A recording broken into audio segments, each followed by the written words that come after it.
YTN 라디오 이동의 뉴스 정면승부 2부 시작하겠습니다. 매주 목요일 2부는 정치권을 뜨겁게 달군 이슈들 더 치열하고 더 과감하게 분석해드립니다. 쇼미더 정치 조상호 전 더불어민주당 상근 부대변인, 국민의힘 이준석 전 최고 나왔습니다. 어서 오십시오. 안녕하세요.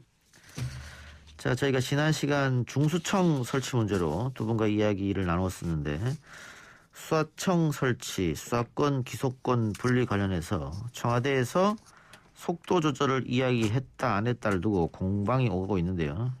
각각 여야 입장 들어보죠. 여당부터 들어볼까요? 예, 이 부분에 대해서는 이미 박범계 장관이 처음 장관 취임 인사를 끝낸 직후에 기자들한테 얘기한 워딩이 있습니다. 그 워딩이 뭐였냐면 수사권 조정이 안착되고 잘 안착될 수 있도록 하고, 그다음에 반부패 수사 역량에 후퇴가 없어야 된다는 말씀을 하셨다. 근데 이 부분과 관련해서 뭐 일부 언론에서는 이거는 속도 조절을 혹시 주문한 게 아니야, 검찰 개혁에 관해서. 근데 그 이후에 이제 다시 또 중대수사청 문제가 발의되면서 이제 좀 그 정부 여당에서는 어떻게 보면 검찰 개혁에 속도를 내고 있었는데 그런 부분이 서로 이게 충돌되는 게 아니냐, 뭐 이런 얘기들이 있었던 거예요. 예. 근데 그런 부분 관련해가지고 뭐 이제 유형민 실장이 이번에 또 그 운영위원회에 나와서 약간 워딩을 좀 혼란이 있게 유도하다 보니까 그 부분에 긍정하면서 넘어가다가 속도 조절을 마치 직접 말씀하신 것처럼 이렇게 얘기하는 바람에 결국에는 이게 혼란이 오게 된 건데, 그냥 워딩 그대로 보면 수사권 조정이 잘 안착되고 반부패 수사 역량의 후퇴가 없어야 된다는 말은 또 거꾸로 얘기하면 검찰 개혁을 추진하되 이런 부분까지 아울러 깊게 살펴달라고 대통령께서 주문하셨다, 이렇게 볼 수도 있는 거거든요. 그러니까 이런 부분을 그러니까 서로 의미 다르게 해석한다고 속도 조절로 뭐 야당이나 일부 언론에서는 얘기하는 거고, 여당 입장에서는 전혀 그렇게 생각하지 않는 겁니다. 예, 이치고. 그래서 대통령께서 브레이크를 밟으라고 했다는 건지 엑셀을 밟으라고 했다는 건지가 명확해져야 되는데, 지금 뭐 이게 여당 관계자들마다 말이 엇갈리는 거 아니겠습니까? 거기다가 민주당의 초선 강경파 의원들 같은 경우에는 엑셀 밟으라는 뜻으로 알아듣고 급발진하고 있거든요. 그렇기 때문에 이 상황에서 사실 대통령의 의중이 무엇이냐에 따라 가지고 당연히 대통령의 의중이 무시됐다고 해석할 여지도 있는 것이기 때문에, 그래서 저희가 물어봤죠. 그래서 대통령 비서실장이라는 청와대의 최고위직 비서가 왔으니까 대통령의 진위가 무엇이냐 이렇게 물어봤는데, 진짜 저희가 아까 뭐 난해한 질문을 던진 것도 아니고요, 꼭 했다는 의도가 있었던 것도 아니고요, 어떻게 된 거냐 그랬더니만은 그런 뜻으로 얘기했다라고, 그 속도 조절하라는 취지로 얘기했다, 그러니까 브레이크를 좀 밟으라는 취지로 이야기했다는 식으로 비서실장이 답한 거거든요. 그러니까 저는 지금 상황에서 혼란이 초래했다면 그건 비서실장 탓이지 야당 탓한 상황은 예. 아니다, 이렇게 봅니다. 예, 이전 최고 말대로 오해를 살만한 워딩을 하지 않았느냐, 이건 사실 같은데요?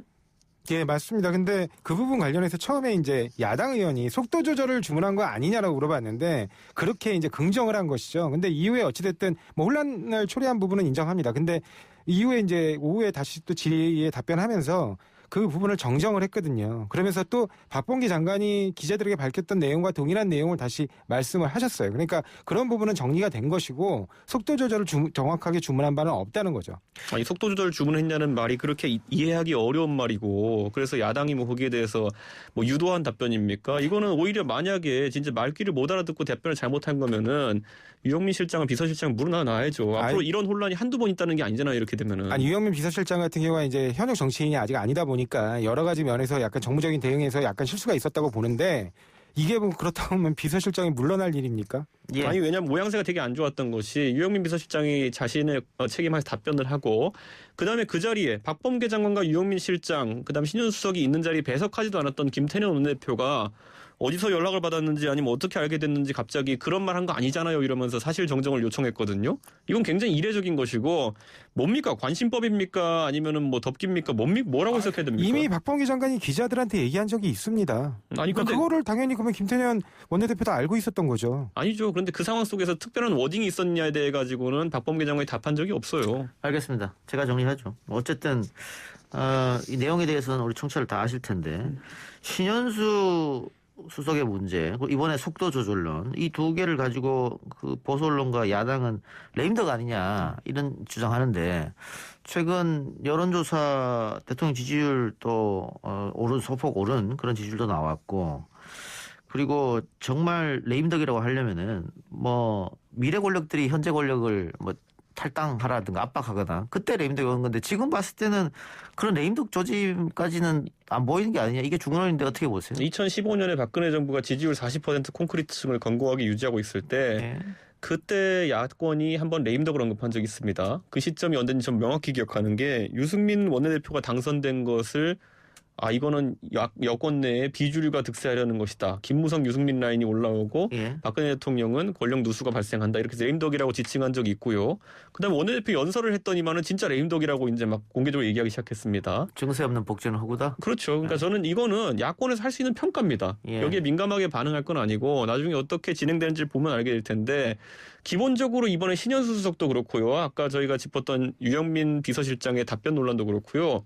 이건 뭐 야당이 뭔가 공작을 하거나 아니면 사실상 뭐 이렇게 유도한 그런 것들이 아니라 본인들끼리 본인들 집에 불 지른 다음에 본인들이 불 끌어다니고 있는 예. 겁니다. 그렇기 때문에 이런 걸 바로 권력 누수고 레임덕이고 혼란이다 이렇게 얘기하는 것이고 예전에 문재인 대통령께서 박근혜 정부 시절에 김영환 민정수석이 항명사표를 내자마자 이거는 청와대의 기강이 무너진 거다. 그러니까 박근혜 대통령이 사과해야 된다. 이런 말도 한 적이 있습니다. 그렇기 때문에 저는 뭐 비슷한 상황에서 야당도 비슷한 주장할 수 있다 봅니다. 알겠습니다. 야당은 야당 역할을 당연히 하는 것이니까 충분히 말할 수 있는 것이다 했는데 걱정되는 것은 실제로 당정청 간에 뭐 불협화음이 있지 않느냐 네. 뭐 이런 얘기가 나오고 있으니까 어떻게 봐요?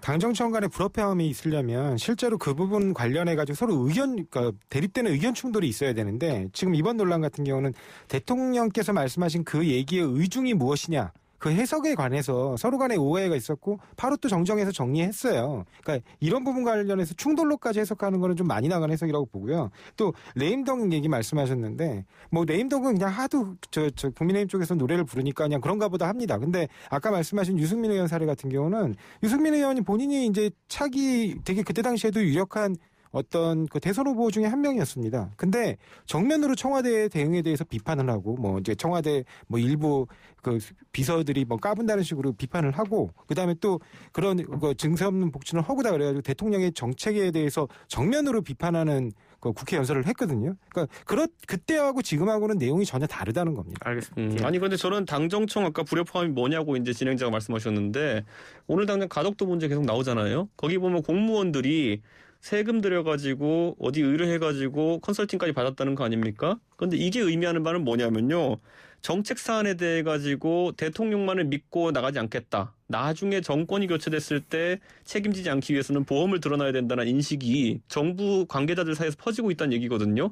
이런 게 바로 레임덕의 증거입니다. 예. 자, 가덕도 얘기 나왔고 아까 이전 최고가 야당은 야당이 할 일을 한다고 했으니까 자연스럽게 대통령 부산 방문을 했는데 야당에서는 이건 선거용이다. 선관위 고발하겠다. 이렇게 이야기했어요. 근데 이전 최고 말처럼 역대 정부가 다 그랬었거든요. 그리고 당시 야당, 지금 민주당이 야당할 때도 선거용이다. 고발하겠다. 다 이랬단 말이에요. 뭐 고발해서 대통령을 끌어내겠다는 식으로 고발하는 예. 거겠습니까? 이 문제를 환기시키겠다는 예, 것이고 특히 부산에 대해 가지고는 최근 과덕도 문제 공무원들까지 반대할 정도로 성급히 추진된 것인데 이렇게 여야가 계속 이제 헛공약 남발하는 것에 대해 가지고 당연히 뭐 야당이 지적할 수는 있겠죠. 예. 근데 사실은 그때 당시에 박근혜 정부 당시에는 정말 선거 5일 전에도 청주하고 대구를 가셨습니다.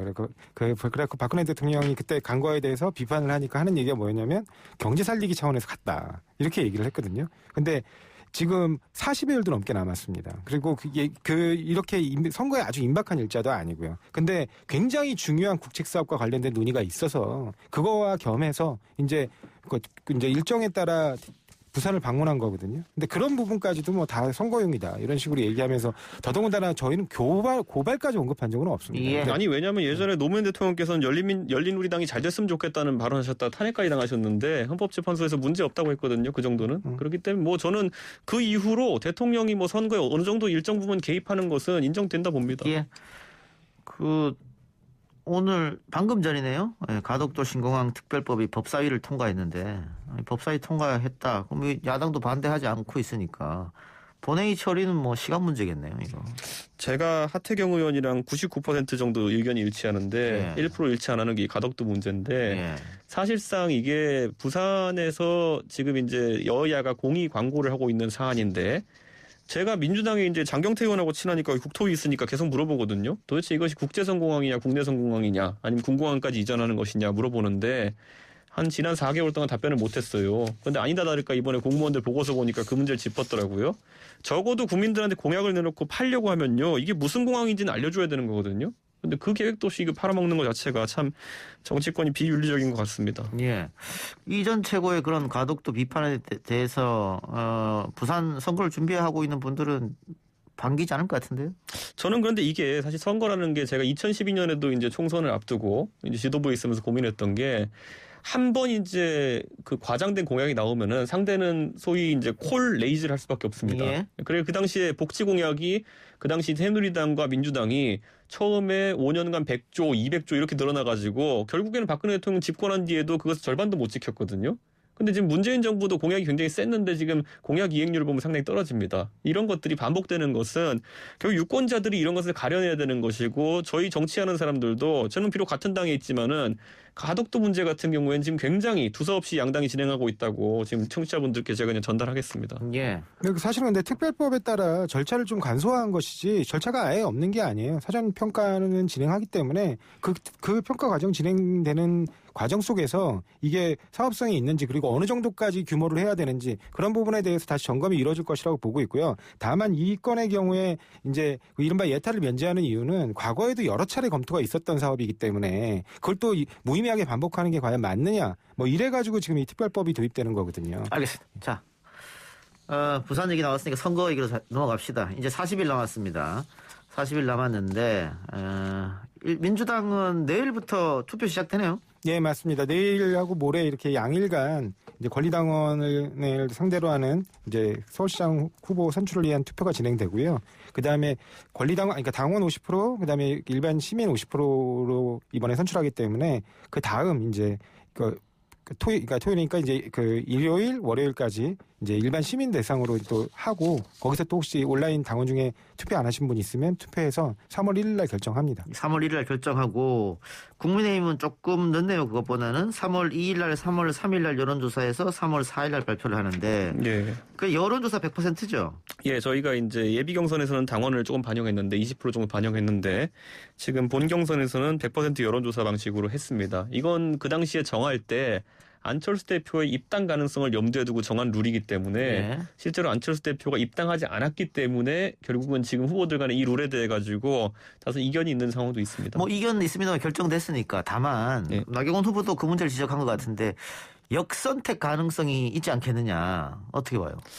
저는요 나경원 후보가 이제 그 역선택 가능성을 우려하는 거는 본인이 이제 유력 후보인 오세훈 시장이라든지 아니면 나중에 단일화 상대인 안철수 대표 이런 분들 아니면 금태섭 의원 이런 분들보다 민주당 지지자에게 더 미움을 받고 있다고 생각하시는 것 같아요. 예. 근데 제가 아는 민주당 지지자들은 나경원 대표랑 안철수 대표랑 금태섭 의원이랑 이 중에 누가 제일 싫어요 이러면은 굉장히 답변이 엇갈리더라고요. 그러니까 너무 두려워할 필요는 없다 이런 생각이고 다만 이제 또 이 나경원 의원이 지금 정해진 룰에 대해 가지고 이렇게 제기를 하면은 또 다른 후보들은 이런 얘기를 합니다. 사실상 나경원 의원 같은 경우는 대한민국 정치인 인지도 랭킹에서 10등 안에 들어갈 만한 분인데 여성 가산점 10%가 적당하냐 이것도 이제 논란이 될 수 있거든요. 예. 당장 저희 당의 이제 본경선 후보인 조은희 구청장 같은 경우에는 본인은 여성이지만은 가산점 포기하겠다 이런 선언을 했어요. 그런 것처럼 이게 지금 뭐 하나를 건드린다고 해가지고 그 하나만 논의할 수 있는 상황이 아닙니다. 그렇기 때문에 나 대표가 이걸 계속 얘기하려 그러면은 본인이 다소 유리하다고 생각한 지점 하나를 내려놓으면서 만약 제기한다면 모르겠으나 그게 아닌 이상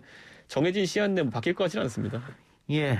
제가 정치평론가로서 나경원 의원한테 하나 팁을 드리면 지금까지 역대 모든 선거의 역선택은 입증되지 않았다 말씀드리고요. 그런데 진짜 어려운 문제 아니에요? 안철수가 싫어요, 나경원이 싫어요. 게다가 이게 정치 고관여층을 상대로만 해서 여론조사를 하면 역선택 가능성도 있습니다만 일반인 상대로 하는 여론조사이기 때문에 역선택 가능성 그게 크지 않으니까 걱정 안 하셔도 될 것 같고요. 자, 민주당은 좀 원사이드하게 끝날 것 같다는 예상이 돌던데 어때요? 근데 이것도 좀 뭐 뚜껑을 열어봐야 알겠죠. 왜냐하면 어찌됐든 또 무슨 동정론 얘기도 굉장히 지금 많이 퍼져 있는 상황이라서 최종적으로 한번 결과를 열어봐야 알 것 같습니다. 예. 열린민주당과 단일화는 어떻게 보십니까? 지금 당연히 진행하기로 했고 그다음에 여러 차례 그쪽도 그렇고 우리 쪽도 그렇고 제안을 드렸기 때문에 충분히 논의해서 합리적인 방법으로 갈 것 같고요. 아마 지금 열린민주당 말고도 그러니까 시대전환의 조정훈 대표 그 후보하고도 이제 단일화 절차를 진행할 것 같은데 3월 1일 날 후보가 결정되면 그때부터 최대한 신속하게 절차를 진행해서 일주일 내에 끝낸다는 계획입니다. 근데 이거는 그 군소 여당들 같은 경우 여당이 군소 여당은 좀 이상한데 범여권 합시다. 군소 범여권 정당들 같은 경우에 그 사실 단일화에 있어가지고 룰 협상할 때 굉장히 불리한 것이 결국 김진애 의원이나 조정훈 그 의원 같은 경우에는 후보 사퇴 의원직 사퇴 시점이 있거든요. 그렇기 때문에 민주당이 3월 1일에 후보가 결정되고 뭐 이런저런 이유로 협상 일정을 좀 끌게 되면은 룰 가지고 그분들이 뭐 강하게 협상하기는 어려울 것이다. 그래서 상당히 민주권의 주도권을 갖고 있는 상황으로 갈 것이다. 그러니까 지금 범여권의 단일화 과정은 저는 그렇게 어렵지 않게 이루어질 거라고 봅니다. 방금 말하신 대로 민주당이 주도권을 잡고 문제는 야권의 단일화를 하지 않습니까? 예를 들어서 국민의힘에서 누가 한 명이 선출되고 그 사람과 다시 안철수 대표 간의 단일화를 해야 되는데 여기서는 룰 싸움이 아주 치열하게 이루어질 것 같은데? 보통은 여론조사를 가지고 단일화를 하게 되면은 뭐 당원을 넣을 수가 없으니까 보통 여론조사에 대한 룰은 문항 정도로 이제 좁혀지거든요. 그런데 이번에는 또 더해가지고 금태섭 안철수 단일화의 사례를 들면은 TV 토론을 몇 번 할까도 굉장히 안철수 대표 쪽에서 신경을 쓰고 있는 것 같아요. 그렇기 때문에 그런 지점을 다 고려해가지고 협상을 해야 되는데 기본적으로 제가 봤을 때는 안철수 대표도 과거에 비해서 굉장히 자신감이 있는 상태이기 때문에 예전에 문재인 안철수 단일화라든지 아니면 그 이후에 있었던 단일화 국면들처럼 좀 애매한 조건들을 내세우진 않을 것이다 이렇게 기대하고 있습니다. 그런데 저는 문항 가지고도 치열하게 싸울 것 같은데 예를 들면 어떤 후보가 더 경쟁력 있겠습니까? 이 질문과 어떤 후보가 더 적합하겠습니까? 안철수 대표 측은 앞에 얘기한 경쟁력 이 부분을 훨씬 선호할 것 같단 말이죠. 이걸로 치열하게 다투지 않을까요? 우리가 학창 시절을 경험해 보면은 공부 잘하는 학생은 어떤 입시제도 하에서 대학 갑니다. 그건 그렇습니다만. 꼭 애매한 학생들이 이렇게 하면 내가 가지 않을까 이렇게 하면 내가 가지 않을까 이거 고민하는데 지금 적어도 서울시장에 나온 분들이라 그러면은 저는 그게 누가 됐든지 간에 룰 때문에 내 메달 색깔이 바뀔 거야 같은 불안감을 갖고 있는 분이라면은 정작 본선 나가서 여당 후보랑 어떻게 붙겠습니까? 자신감을 가지고 임하면 된다. 그리고 과거의 단일화 가장 감동적인 단일화는 노무현과 정몽중의 단일화였는데 노무현이라는 사람이 끝까지 발산한 것은 무한한 자신감이었습니다. 그리고 아까 제가 문항을 양보를 했죠. 나라는 학생은 어떻게 해도 대학 간다. 이 믿음이 있으면은 룰 협상에서 국민들에게 오히려 감동을 줄 수도 있습니다. 근데 그거는 이전 최고 생각 같고. 그러니까 안철수가 노무현이 아닌 거고 나경원이 노무현이 아닌 거고 그 오세훈이 노무현이 아닌 건데 제가 봤을 땐 이 기회에 각자 좀 통 큰 모습을 좀 보여줬으면 좋겠습니다. 알겠습니다. 어쨌든 지금 이 시점에서는 야권 단일화는 상수일 것 같고요. 뭐 이루어지지 않으면은 여권 후보를 이기기 어렵다 이런 판단이 있으니까 이런 질문 드리면 좀 고약할 수도 있겠습니다만 민주당 쪽은 누가 후보가 됐으면 한 바람입니까? 그런 거 있잖아요. 글쎄요, 그 두 분 다 나름의 특징이 있고 왜냐하면 국민의힘은 조직이 있잖아요. 굉장히 단단한 조직으로 뭉쳐질 수 있기 때문에 그런 부분에 대한 부분이 있고 또 안철수 후보 같은 경우는 워낙 인지도도 높고 그다음에 대선으로 다져진 어떤 역량이 있기 때문에 큰 차이는 없을 거예요. 알겠습니다. 저는 누가 됐으면 좋겠는지가 있는데요. 말씀하세요. 저는 우상호 의원이 됐으면 좋겠어요. 우상호 의원이 그래요? 그 말씀 전하겠습니다. 근데 지금 봤을 때는 우상호 이렇게 얘기하면 안 되니까 좀 봅시다. 부산시장으로 좀 가볼까요? 부산은 여권, 야권 동의 지금 경선을 과정을 거치고 있습니다만 여권은 너무 싱겁게 끝날 가능성이 높아요. 흥행이 안 되고 있으니까. 근데 야권은 지금 너무 처절하게 싸우고 있기 때문에 이게 후유증이 있지 않을까 걱정된다. 예를 들면 지난 지방선거 때 제주도에서 여권에서 치열하게 경선에서 붙었다 보니까 나중에는 여권을 미는 게 아니고 다른 후보를 밀어버렸거든요. 그런 또 후폭풍이 역로되기도 하는데 어떻게 봐요? 예전에 경선의 후폭풍이라고 할 만한 사안이면은 이명박 박근혜 대통령 경선 그 후폭풍 때문에 새누리당은 둘로 분열되어서 계속 내려왔고 결과적으로 그때 경선에서 제기된 두 가지 사안 때문에 두 명의 대통령이 감옥을 갔습니다. 하나는 최태민 건이고 하나는 그 당시 BBK 이런 거죠. 그러니까 저는 기본적으로 그 정도 상처가 나는 경선이 되면은 결과가 어떻든 간에 당에 피해가 간다 이렇게 보는데 지금까지는 신경전이 강한 것 정도라고 볼 수 있지 어떤 구체적인 폭로라든지 이런 것이 나오지 않은 상황이거든요. 뭐 약간 뉘앙스를 띄운 적은 있었습니다만 그런 게 나오지 않았기 때문에 이게 선거 때문에 단순한 감정 싸움으로 끝나는 것이지 뭐 영속적으로 나갈 폭로가 나오고 이런 건 아닙니다. 예. 지금 여론조사상에는 박형준 후보가 많이 앞서가고 있고 그래서 박민식, 이현주 단일화 한 거고 뭐 이현주 후보가 됐습니다만 이렇게 박형준 후보가 많이 앞서가다 보니까 불법 사찰 의혹이 터졌는데 이게 선거에 영향을 미칠 것 같습니까? 이전 최고부터 말씀해 주세요. 저는 의혹 단계에서 원래 가장 비싸게 팔리거든요. 그렇기 때문에 저는 이 사안에 대해서 선거 전까지 여권이 빠른 규명에 나설 가능성은 없다. 근데 그것은 또 뒤집어 말하면은 결정적인 뭔가가 나올 가능성도 없다는 얘기거든요. 그렇기 때문에 저는 지금 시점에서 우리가 윤석열 총장에 대한 징계권만 봐도 있듯이 문제가 있는 문건이 발견되었다 또는 누구에게 보고되었다는 것만으로 누군가에게 책임을 씌울 수는 없습니다. 윤석열 총장 같은 경우에도 그 여당의 사찰 문건이라 한 것을 보고받고 다시 내려보낸 것까지 인정되지만은 그게 그냥 통상적인 업무였다. 그리고 그것이 직을 박탈할 정도의 문제가 되지 않는다는 법원의 판단이 있었던 거 아닙니까? 저는 박형준이라는 사람도 MB 정부의 실세였던 건 누구나 알아요. 그렇기 때문에 어떤 문서를 만들든지 그 위로 올라갔을 개연성은 있고 그게 뭐 어디 내려갔을 개연성은 있지만은 반대로 구체적으로 그 사람이 이 사람을 이렇게 털어가지고 이렇게 불이익을 줘라 이런 지시를 한 것이 아니라 그러면은 윤석열 총장의 사례 보듯이 큰 문제가 되지 않을 개연성이 큽니다. 아니 선거판에서 여론 방향에서. 그러니까 그런 걸 규명하지 않고 계속 그냥 연기만 피울 건데 그 정도 가지고 선거에 큰 영향을 주기 어려운 것이다. 지지율 격차가 있다고 봅니다. 예, 사실 뭐 저도 이런 부분에 관해서 크게 선거에 영향은 없을 거라고 보는데 오히려 되게 재밌는 건 지금 박형준 후보와 이현주 후보 사이에 이 TV 토론 과정에서 등장했던 과거 뭐 그 게임 업체와 관련해 가지고 뇌물수수 의혹이라든가 거기에 박형준 후보가까지 개입된 거 아니냐 아니면 양해된 거 아니냐 뭐 이런 얘기까지 나오면서 서로 뭐 명예훼손으로 형사 책임을 질 발언이니까 신중해 달라는 아주 좀 얼굴 붉히는 얘기까지 나왔어요. 그래서 그런 부분들이 나중에 더 문제가 될 수는 있겠다. 뭐 그런 생각을 하고 있습니다. 예.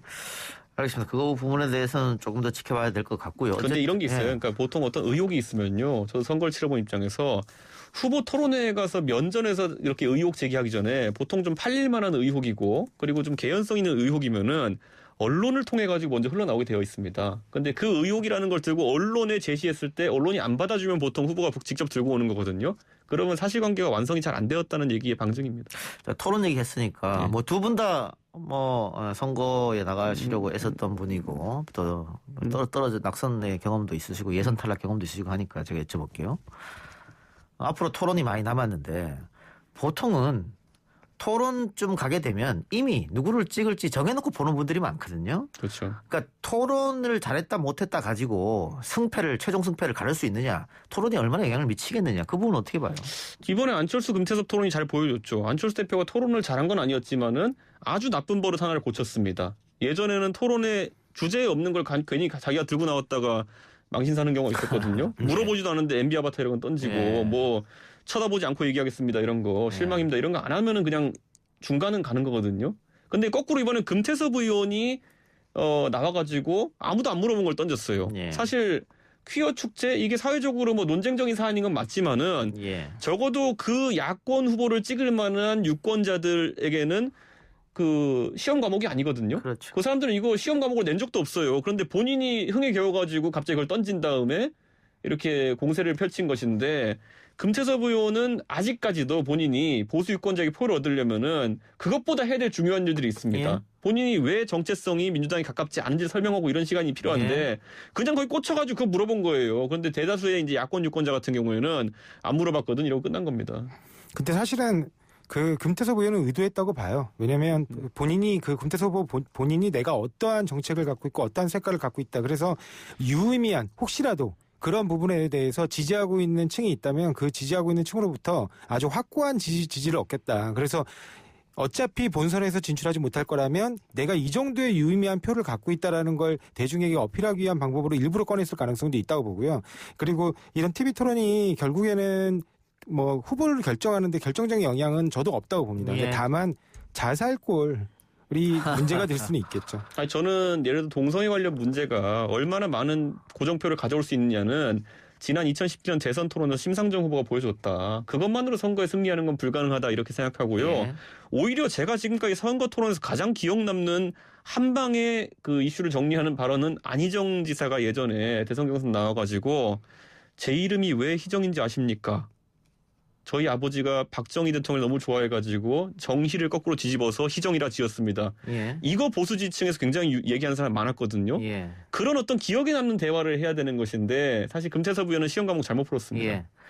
자책골 얘기하니까 또 과거 강원도 도지사 선거가 또 생각나기도 하네요. 예, 너무 특정 후보가 토론을 생각보다 너무 못해가지고 점수를 정말 많이 까먹었었는데 그런 거 아닌 이상은 토론쯤 들어가면 이미 마음속에 지지자를 정해놓고 들어가기가서 바뀌는 게 쉽지는 않다. 예, 알겠습니다. 오늘 두 말씀 이 정도로 정리하죠. 지금까지 조상호 전 민주당 상근부대변인 국민의힘 이준석 전 최고였습니다. 고맙습니다. 네, 감사합니다. 감사합니다.